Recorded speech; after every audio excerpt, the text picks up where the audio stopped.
Hi everybody, I'm Kathleen Byram, the author of Conversations with Donkey, A Bipolar Journey. Today I would like to tell you something, a little secret, a little confession. I am a hypocrite, and so are you. Now I would like to talk to you about that and why that is. I know that people hate hypocrisy. It comes out of people's mouths so much. You hear it all the time that so-and-so is a hypocrite or that was hypocritical or whatever. But we ourselves are hypocrites. It seems like it's a natural human condition, and I'm going to talk about that a little bit. The ideal self versus the real self gap. Most hypocrisy stems from the difference between who we want to be and who we are when we're tired, stressed, or tempted. We judge ourselves by our intentions, which are usually noble, but we judge others by their actions. I think therein lies the seed of hypocrisy, but that's just me. Admitting that you often fall short of your own standards doesn't make you a liar. It makes you a work in progress. The cognitive dissonance of growth. We often change our minds, which makes our past actions look hypocritical to our present selves.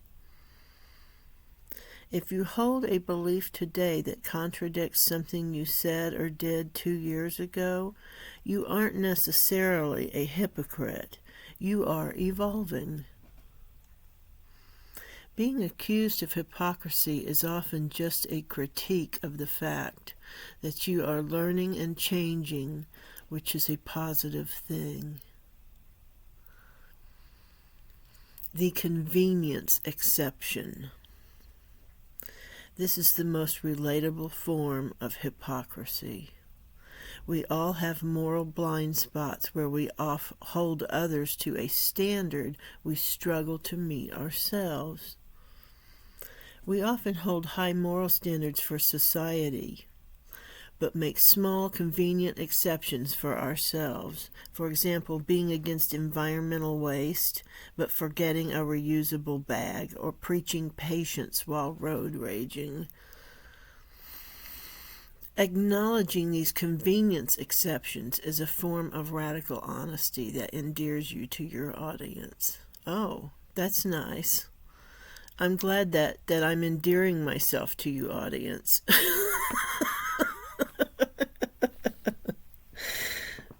The expert trap. Often we feel like hypocrites because we talk about things we haven't mastered yet. You don't have to be perfect to be a teacher or an advocate. A doctor who smokes can still give good advice about quitting. What an interesting statement.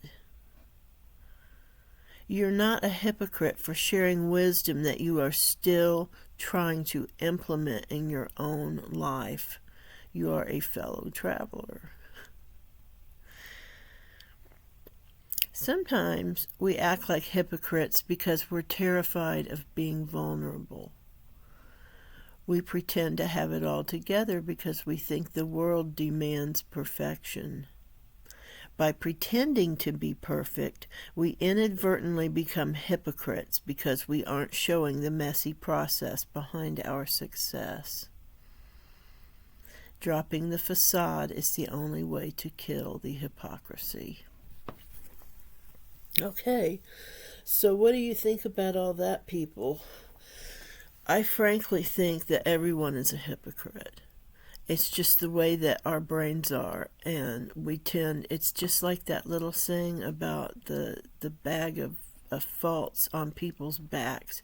You don't see your own bag of faults, but you can see everybody else's bag of faults.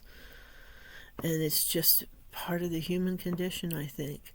But before you beat yourself up for being a hypocrite, I hope you'll take some of these points to heart and think about them seriously. And that's all I want to say about hypocrisy right now.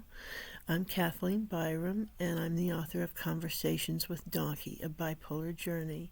Thank you for listening, and I'd love to see your comments. I hope you won't be too mad at me calling everyone a hypocrite. Thank you for listening. Bye-bye.